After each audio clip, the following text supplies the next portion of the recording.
नमस्कार, मैं हूं कुमार गजेंद्र। जनपद ऑन द स्पॉट में आपका स्वागत है।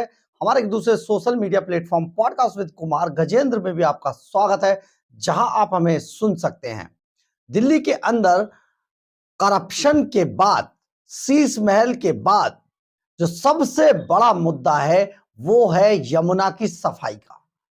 यमुना, जिसके बारे में अरविंद केजरीवाल ने बहुत सारे वादे किए थे और उन्होंने दिल्ली की जनता को यह आश्वस्त किया था, यह आश्वासन दिया था कि वो 1 साल के अंदर यमुना को ऐसा बना देंगे कि उसमें जनता के साथ खुद भी जाकर डुबकी लगाएंगे।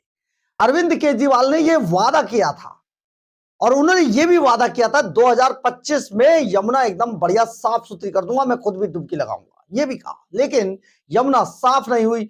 8,000 करोड़ रुपए खर्च करने के बाद अरविंद केजरीवाल द्वारा यमुना आज इतनी मैली है कि जिसको बोलते हैं कि यमुना मृत प्राय नदी बन चुकी है। मृत प्राय तब कहा जाता है जब उसमें ऑक्सीजन का लेवल 0 हो जाता है।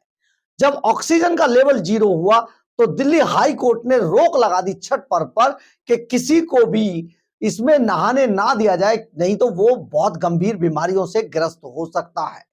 इसके बाद बैन लगा दिया गया नहाने पर, यानी कि अरविंद केजरीवाल ने कुछ नहीं किया। आज इसी बात को मुद्दा बनाकर, क्योंकि मुद्दा काफी समय से बना हुआ, पूरे चुनाव के अंदर छाया हुआ है, तो आज इसी कड़ी में भाजपा के नई दिल्ली जिले से उम्मीदवार जो अरविंद केजरीवाल के प्रतिद्वंदी है, भाजपा के उम्मीदवार हैं परवेश वर्मा, आज सुबह 10 बजे, 10 साढ़े 10 बजे आज यमुना पर पहुंचे आईटीओ के पास और उन्होंने वो करके दिखाया जो शायद अभी राजनीति में ऐसा होता रहता है, लेकिन अभी तक किसी ने सोचा नहीं था कि ऐसा भी किया जा सकता है। दरअसल जो परवेश वर्मा है वो एक अरविंद केजरीवाल का एक कटआउट लेकर पहुंचे थे और कटआउट में अरविंद केजरीवाल ने अपने कान पकड़े हुए हैं और वो कह रहे हैं कि मैं फेल हो गया, मुझे माफ कर दीजिएगा। यमुना साफ करने में मैं फेल हो गया, मुझसे नहीं हो पाई, मुझे माफ कर दीजिएगा। एक पूरा कटआउट है अरविंद केजरीवाल का और परवेश वर्मा बाकायदा उस कटआउट को लेकर नाव में बैठकर यमुना के अंदर जाते हैं और वहां पर कान पकड़े हुए केजरीवाल के कटआउट को यमुना में पहले डुबकी लगवाते हैं, इसके बाद किनारे पर आकर उनको कीचड़ में रगड़ रगड़ के अरविंद केजरीवाल के कटआउट को जिस तरीके से करते हैं, सचमुच राजनीति में बड़ा अच्छा प्रयोग भी है। नेताओं के साथ ऐसा ही होना चाहिए। जो नेता वादा करके जनता से उनके साथ धोखा करे, उनके साथ तो सचमुच ऐसा होना चाहिए। लेकिन अभी तक हम लोग ये देखते आए थे कि नेताओं के कटआउटों को ले जाया जाता है, उनके पुतले बनाए जाते हैं, उनका दहन किया जाता है, उन पर जूते चप्पल मारे जाते हैं। लेकिन ये जो आज परवेश वर्मा ने प्रयोग किया है ना, ये सचमुच राजनीति में पहला प्रयोग है कि परवेश वर्मा कान पकड़े हुए अरविंद केजरीवाल को नहीं कि अरविंद केजरीवाल के कटआउट को ले गए और उन्होंने ले जाकर पहले तो इस कटआउट को डुबो के उनको यमुना का आगाज कराया, उनके स्वच्छ जल का केजरीवाल एकदम समझिए कि उनके पाप धुल जाए, और दूसरा फिर कीचड़ में रगड़ रगड़ कर यह भी दिखाया कि केजरीवाल किस तरीके से झूठे हैं और झूठे इंसान का, मक्कार इंसान का क्या हश्र किया जाना चाहिए। आज राजनीति में बड़ा प्रयोग था, लेकिन परवेश वर्मा ने बहुत सारी चीजें की। इसके बाद परवेश वर्मा ने काफी कुछ मीडिया के सामने कहा। आइए जरा सुनते हैं, बड़ा जरूरी है ये भी सुनना। जहाँ जहाँ पर भी रिवर होती है वहाँ पर सारी दुनिया बस जाती है। दिल्ली में 28 किलोमीटर यमुना मैया बहती है। हम इसका बहुत फायदा उठा सकते हैं। यहाँ का पानी साफ करके पूरे दिल्ली एनसीआर को दे सकते हैं। यहाँ के मीडिया वालों ने अपनी नाकों को भी ढक रखा है क्योंकि यहाँ पे स्मेल बहुत ही खराब है। हम ये सारी यमुना मैया का पानी साफ कर सकते हैं। ये कोई साफ करना रॉकेट साइंस नहीं है। इसके अंदर में 8-8 मीटर तक की सिल्ट जमा हो गई है, कीचड़ जमा हो गया है। सारी सिल्ट को मशीन द्वारा निकालना, दोनों तरफ 28 किलोमीटर में जो भी नाले यहाँ पे गिरते हैं वहाँ पे सीवरेज ट्रीटमेंट प्लांट बनाना, वाटर ट्रीटमेंट प्लांट बनाना, दोनों घाटों को, दोनों तरफ के घाटों को पक्का करना, यहाँ पे 10 लाख के करीब में आयुर्वेदिक पेड़ लगाकर ये पूरी यमुना मैया को अच्छा कर सकते हैं। जैसे हमारे यशस्वी प्रधानमंत्री मोदी जी ने साबरमती रिवर फ्रंट को बनाया, वैसे यमुना रिवर फ्रंट बना सकते हैं। 11 साल का समय बहुत ही लंबा होता है। अरविंद केजरीवाल ने बार बार कहा कि मैं यमुना को साफ कर दूंगा, अगर मैं साफ नहीं कर पाया तो मुझे दिल्ली की जनता वोट मत करना। 8,000 करोड़ रुपए खर्च किया यमुना मैया पर। ये 8,000 करोड़ रुपए कहां चला गया, आपको 1 रुपया भी खर्च किया हुआ नहीं दिखाई देगा। इसलिए उसकी तो जांच होगी ही।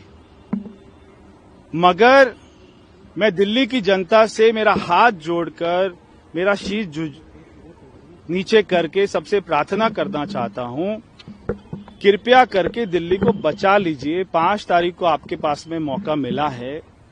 एक बार जो आपने ऊपर सरकार बनाई है मोदी जी की, देश में वही सरकार, उसी पार्टी की सरकार दिल्ली में भी बना दीजिए, ताकि दोनों सरकारों में झगड़ा ना हो और दिल्ली की जनता 10 साल तक, 5 साल तक ये ना सुने कि मुझे कोई काम नहीं करने देता।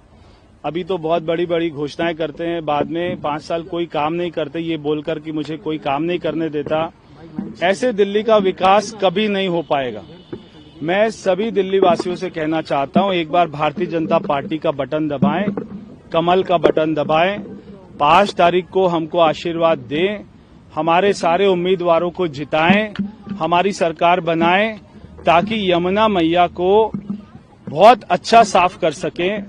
दिल्ली के सारे पूर्वांचल के भाई बहन छठी पर्व पर यहाँ पर आते हैं, ऐसे कीचड़ में डुबकी लगाते हैं, उनकी तबीयत खराब होती है, कई लोगों की मौत हो जाती है, मगर अरविंद केजरीवाल उनकी आज तक चिंता नहीं करता है। तो मेरा दिल्ली वासियों से कहना है, हमारी प्राथमिकता रहेगी सरकार की कि हम सबसे पहले यमुना मैया को साफ करेंगे। दिल्ली में एक मेरा सपना मैं हमेशा देखता हूं सुबह शाम, कि दिल्ली के लाखों लोग शाम को 7 बजे खाना खाने के बाद में ये कहें परिवार सहित कि चलो यमुना मैया पर घूम के आते हैं, टहल के आते हैं, और लाखों लोग यहाँ पे दोनों तरफ में टहल रहे हों, यहाँ पर घूम रहे हों, यहाँ पे जॉगिंग कर रहे हों, यहाँ पे मॉर्निंग वॉक, इवनिंग वॉक कर रहे हों, योगा कर रहे हों, मेडिटेशन कर रहे हों, यहाँ पे आयुर्वेदिक पेड़ लगाए जाएंगे। बहुत अच्छा हम यहाँ पे बना सकते हैं। इसलिए मैं सारे लोगों से प्रार्थना करूंगा कि भारतीय जनता पार्टी को जिताएं। और अरविंद केजरीवाल कहता था मैं यहाँ पे 2025 से पहले, चुनाव से पहले डुबकी लगाऊंगा, अगर मैं नहीं लगाऊंगा तो मुझे वोट मत करना। इसलिए कोई भी उसको वोट नहीं देना चाहिए। आपने सुना होगा प्रवेश वर्मा ने किस तरीके से बताया और ये जिक्र भी किया कि किस तरह से गुजरात के अंदर डेवलपमेंट दोनों किनारे किए गए और जो कहा गया वो वहां पर करके दिखाया गया।